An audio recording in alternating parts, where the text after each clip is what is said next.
Hey y'all, I'm back with the storm. Kindred, this is the last part of the storm, then we'll go to another chapter.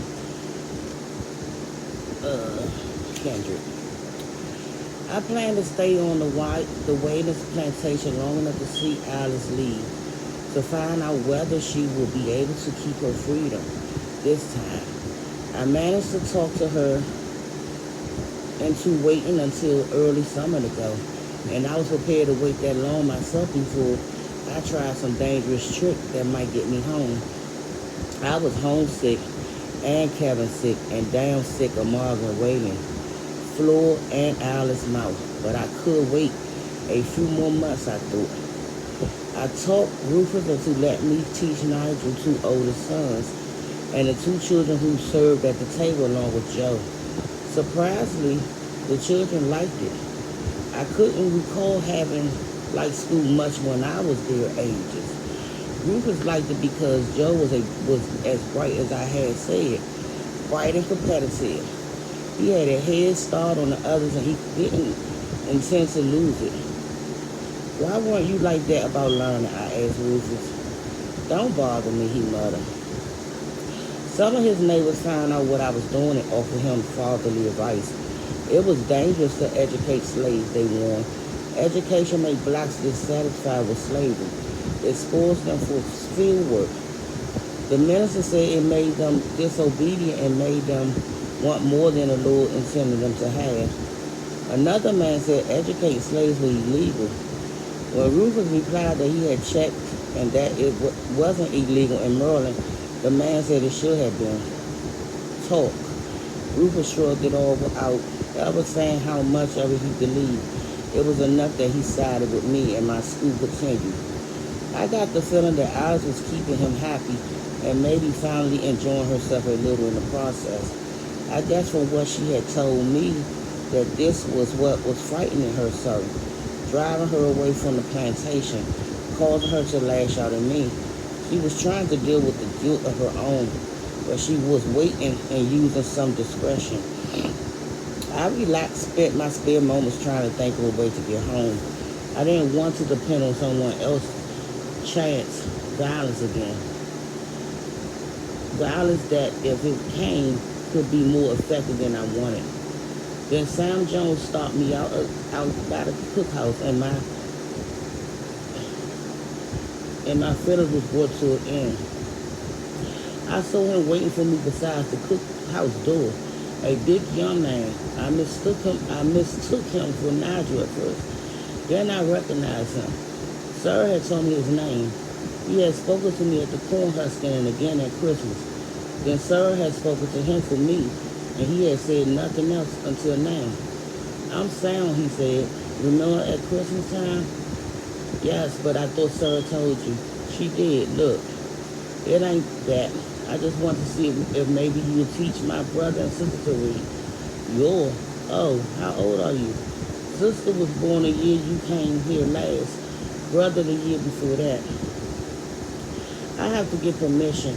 Ask her about it in a few days, but don't come to me again. I thought of the expression I had seen on Rufus' face as he looked at this man.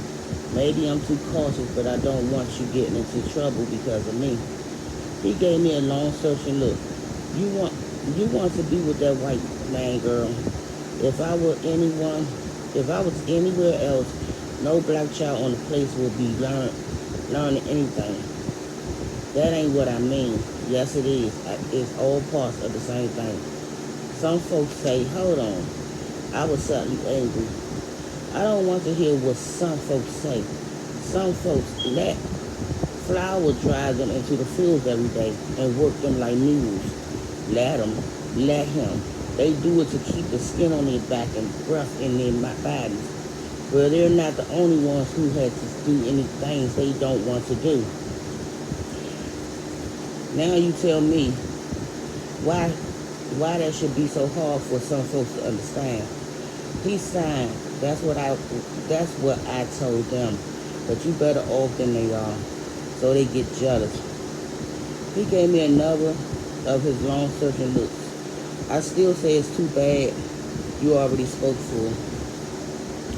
I grinned. Get out of here, Sam. Phil hands aren't the only ones who can be jealous. He went. That was all innocent, completely innocent. But 3 days later, a traitor led Sam away in chains. Rufus never said a word to me. He didn't accuse me of anything. I wouldn't have known Sam had been sold if I hadn't glanced out the window of Margaret's waiting room and seen the coffee. I told Margaret some hasty lie, then ran out her room, down the stairs and out the door. I ran headlong into Rufus and felt him steady me, hold me. The weakness that his fever had left was finally gone. His grip was strong. Get back in the house, he hissed. I saw Sam beyond him being chained into the line. There were people a few feet away from him crying loudly. 2 women, a boy and a girl, his family. Rufus, I pled desperately. Don't do this. Do this. There's no need. He pushed me towards the door and I struggled against him.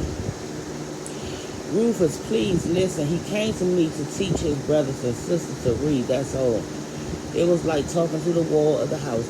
I managed to break away from him for a moment, just as the younger of the 2 weeping women spotted me. You whore, she screamed. She had not been permitted to approach the coffin, but she approached me. You no-count nigger whore. Why couldn't you leave my brother alone? She would have attacked me and Phil hands that she was strengthened by hard work. She would probably have given me the beating she thought I deserved. But Rufus stepped between us. Get back to work, Sally. She didn't move, stood glaring at him until the older woman, probably her mother, reached her and pulled her away. I caught Rufus by the hand and spoke low to him. Please, Ruth, if you do this, you'll destroy what you mean to preserve. Please don't. He hit me. It was a first, and so unexpected that I stumbled back and fell. And it was a mistake. It was the breaking of an unspoken agreement between us. A very basic agreement, and he knew it. I got up slowly, watching him with anger and betrayal. Get in the house and stay there, he said. I turned my back and went to the cookhouse, deliberately disobeying. I could hear one of the traders say, you ought to sell that one too, troublemaker. At the cookhouse, I heated water, got it warm, not hot. Then I took a basket of it up to the attic. It was hot there and empty, except for the pallet and my bag in the corner.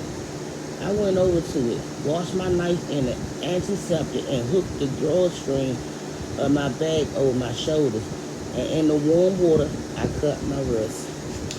So I'll be back with the final chapters of this book. And yeah, thank y'all for watching.